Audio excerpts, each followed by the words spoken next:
මම නිව්සීලන්ත එන්න කලින් අහලා තිබ්බ දෙයක් තමයි මේ රටේ ගොඩක් ළමයින්ට හොඳයි කියලා. මම මෙහි ආවට පස්සේ මට තේරුණ දෙයක් තමයි මෙහි තියෙන ලයිබ්‍රරි නෙට්වර්ක් එක ළමයින්ට තියෙන පහසුකම් වලින් එකක් කියලා. අපි බලන්න ඕනේ පහසුකම් කොහොමද ප්‍රයෝජනයට ගන්න නේද?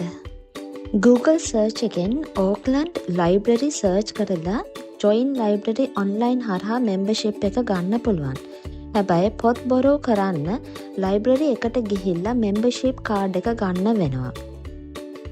ඕගොල්ලෝ Google search එකෙන් බලන්න ඕක්ලන්ඩ් ලයිබ්‍රරි network එකේ ළඟම තියෙන branch එක.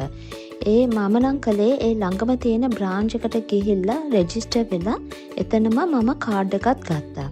මට නම් card type 3 වර්ගයක් පෙන්නුවා. ඒකෙන් කැමති එකක් තෝරගන්න කියලා. අපිට පොත් 35ක් එකක් සැරේට බොරෝ කරන්න පුළුවන්. ආයෙත් රිටර්න් කරන්න මාසක කාලයක් දෙනවා. ඊට අමතරව අපිට මැගසින්ස්, DVDs තුත් බොරෝ කරන්න පුළුවන්. හැබැයි ඒව තියාගන්න පුළුවන් කාලය වෙනස්. ලයිබ්‍රරි එක බලන්නේ පුළුවන් තරම් දඩ ගහන්න නැතුව ඉන්න. කවුරු හරි පොතක් ඔන්ලයින් රික්වෙස්ට් කරලා නැත්නම් අපි පොත් රිටර්න් කරන දවස පහු වුණොත් ලයිබ්‍රරි එකෙන් ඔටෝමැටිකලි තව මාසයක් රිනිව් කරනවා.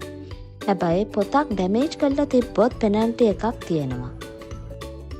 ලයිබ්‍රරි එකේ printing scanning පහසුකමුත් තියෙනවා. මොබයිල් එකෙන් ඕක්ලන්ඩ් ලයිබ්‍රරීස් ඇප් එක ඩවුන්ලෝඩ් කරගන්න. ඒකේ PC printing and payment ගිහිල්ලා pay online හරහා අපිට කාඩ් එකට අපේ membership කාඩ් එකට සල්ලි top up කරගන්න පුළුවන්. print document කියන එක හරහා ගිහිල්ලා අපිට අවශ්‍ය document එක එතන save කරලා අපිට ඒක print එකෙන් අපේ membership account එකට log වෙලා ඒ document එක print කරගන්න පුළුවන්. සාමාන්‍යයෙන් black and white එක page එකකට print කරගන්න cents 20යි. හැබැයි coloured page එකක් නම් $1 එකක් වෙනවා. scan කරගන්න නම් නොමිලේ. අපිට app එකෙන් හරි එතන තියෙන system එකෙන් හරි කම්පියුටර් එක බුක් කරලා එතන වැඩ කරන්නත් පුළුවන්.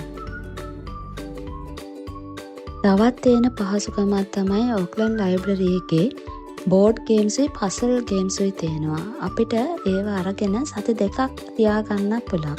ඕනනම් අපිට සිස්ටම් එකකින් හරි එතනට ගිහිල්ලා තව ටික කාලයක් රික්වෙස්ට් කරන්නත් පුළුවන්. මීට අමතරව හැම සතියෙම ලයිබ්‍රරි එකේ තියෙන ප්‍රෝග්‍රම්ස් ඩිස්ප්ලේ කරලා තියෙනවා. ඒ අතර chess games, table tennis, Pokemon games උත් තියෙනවා. සමහර දවස්වලට tournaments උත් තියෙනවා. හැබැයි ඒවට කලින් රෙජිස්ටර් වෙලා තියෙන්න ඕනේ. අපි පොතක් ගත්තම ඒ branch එකටම ආයෙත් නැවත බාර දෙන්න ඕනේ නැහැ. අපිට ඕන නම් වෙන branch එකකට ගිහිල්ලා බාර දෙන්නත් පුළුවන්. පොත් 35ක් ගෙනියන්න පුළුවන් එකේ අඩුම ගානේ පොත් කිහිපයක් හරි මාසෙකට සැරයක් ගෙනියන්න. හැබැයි ඕගොල්ලෝ ඒ ගත්ත කන්ඩිෂන් එකෙන්ම ඒ පොත බාර දෙන්න ඕනේ.